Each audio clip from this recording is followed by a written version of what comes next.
Good morning, everyone. It is 8:01 a.m. Pacific Standard Time where I am located. My name is Bobby Mann. I'm the Humane Rescue Alliance Chief Programs Officer with my dear friend Jami Case, who is the Assistant Director of American Pets Alive and Human Animal Support Services. So, Jami, I'm just going to bring you in and have you help me co-host this to kick this off. So, Jami, how is your world? How are things going? It's hot here, as is everywhere in the entire country, and I'm happy to be here.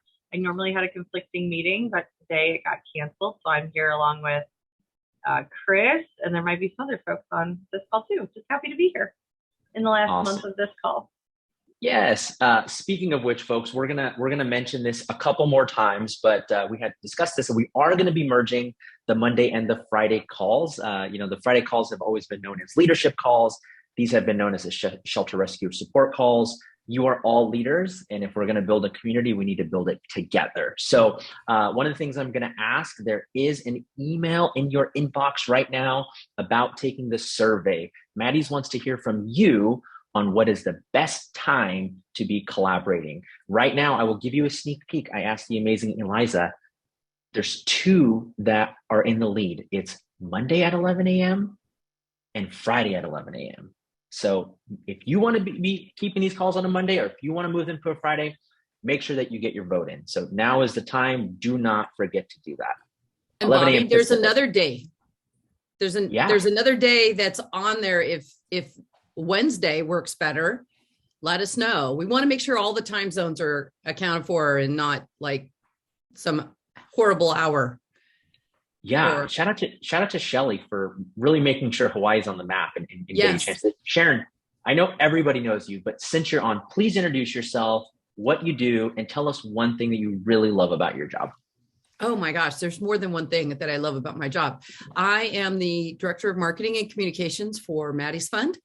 We're a little, inspired by a little dog, thanks to Maddie. I love helping to tell everyone's stories. That's really my job, is to help everyone. So I am love to brainstorm. So if anyone ever has a question or wants to just I have an idea, but I don't know, I'm a safe place to come bounce ideas off. Bobby knows. Bobby and I do it all the time.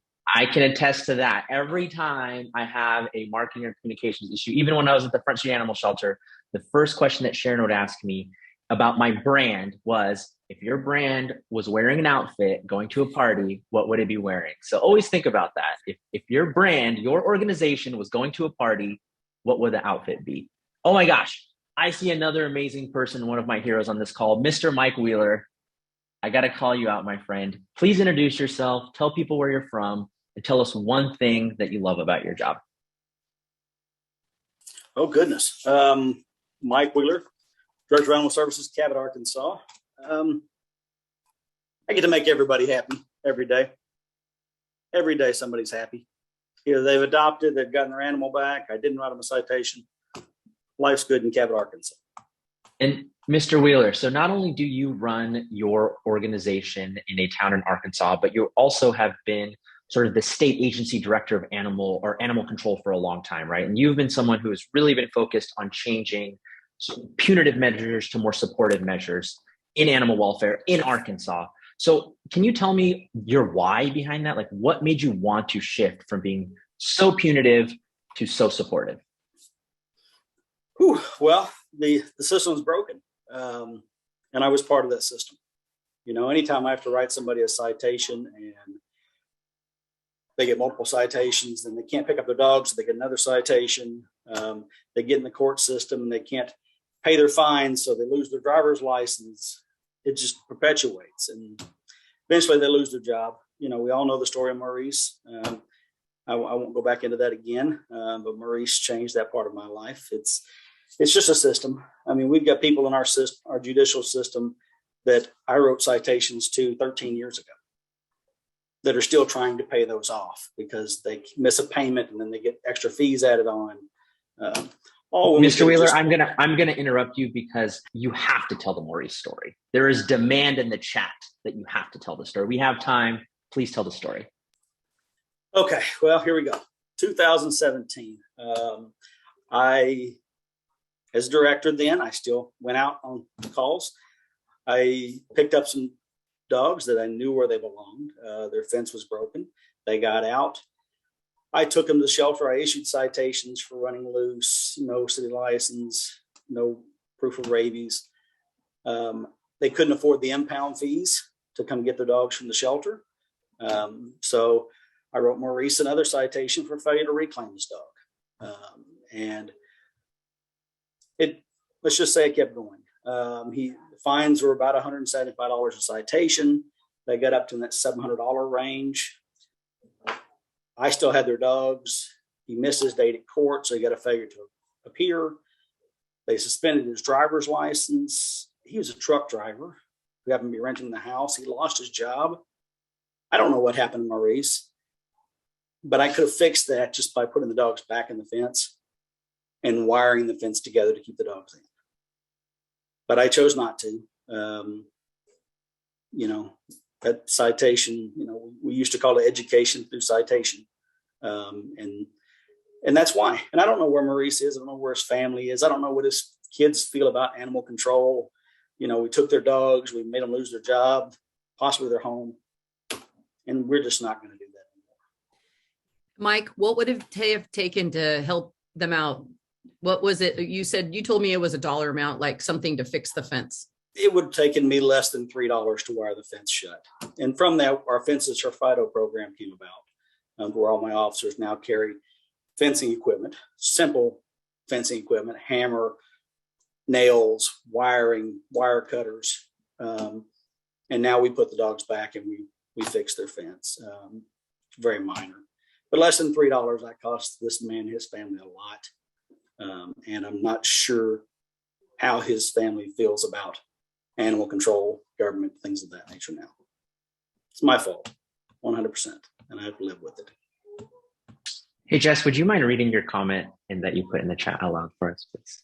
Yeah, absolutely. So thank you so much for sharing that, Mike. A lot of people have trouble even recognizing that there's a need to change how folks are doing things, and having that understanding that change needs to happen, and then also having the strength and the humility to change and say what I did before was wrong and what I'm doing now is better is just incredibly admirable. So thank you not only for being that change, but also sharing with us and having that vulnerability to say that today. Yeah, Mike, something else I think that is really fascinating that you're doing. And folks, this is a really cool conversation, and you're going to actually be able to break out into one of these conversations, because this is going to be one of our breakout rooms related to field services in just a couple of minutes. But Mike, something else I would love for you to share with the larger group is you talked about the relationship that Maurice's family might have with animal services or animal control officers, and how you're trying to do whatever you can to change the perception of your officers within your community. Can you talk about any sort of strategies or job goals that your staff have related to building relationships with the community that aren't related to touching animals? Well, we have the big thing we've done is we have the 3 Ps. And they stand for nothing other than positive contacts. My officers every day have to stop and talk to 3 people that aren't animal related. It can be somebody mowing their yard. It can be the florist. It could be an elementary school. They just have to stop and talk to 3 people about themselves, not my officers, but about them, see how things are going in their life, see if there's anything we can help them with. That way that we're not seen as the bad guy all the time. My officers should be, the first thing on my officer's mind should be, how do we help somebody? And we can't help somebody if every time they see us, we're issuing a citation, or we're threatening to take their dogs, or anything. There's usually an underlying issue on any of our cases anyway. That's not really a person issue as much as it is a situational issue. So my officers do have to stop and talk to 3 people every day. I love that. Strong key performance indicators, interactions can make all the impact, give people an opportunity to grow those relationships. Before we go out into our breakout rooms, again, thank you so much, Mr. Wheeler. I want to open the floor. If there are any national organizations that have updates they would like to share, now is the time. This is Jami from the Humane Animal Support Services Project. I will just chime in one more time.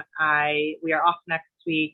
I'm not sure if I will be at the last meeting, but I just want to say thank you to Bobby Mann for hosting these calls for the past 2 years, 2.5 years, I think, and building this community. I think we would not be this community without him, his voice, and his amazing, charming personality.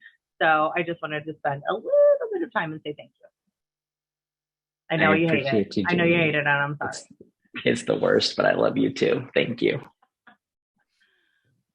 Hey, Jess, you want to give another quick shout out for the conference coming up? Yeah, of course, I would love to. So yeah, Best Friends National Conference coming up in early July. The deep dive day is the 6th and the conference proper is the 7th through the 9th. I will be there. I am pumped to be there, and I hope to see many of y'all there. Durham, North Carolina. I'll be there. I'll see you there. Is Durham the same as Raleigh? Are they together? Yes. Okay. They're right next to each other. Someone who's on the West Coast doesn't quite. They're sister cities. Ah, got it. Did you also just check your flight itinerary, Sharon? Thinking that I just had a little Am I bit going of to the right place myself? Yeah. All right, folks. As you can see, the amazing Amber is dropping the titles and the leads for these groups into the chat.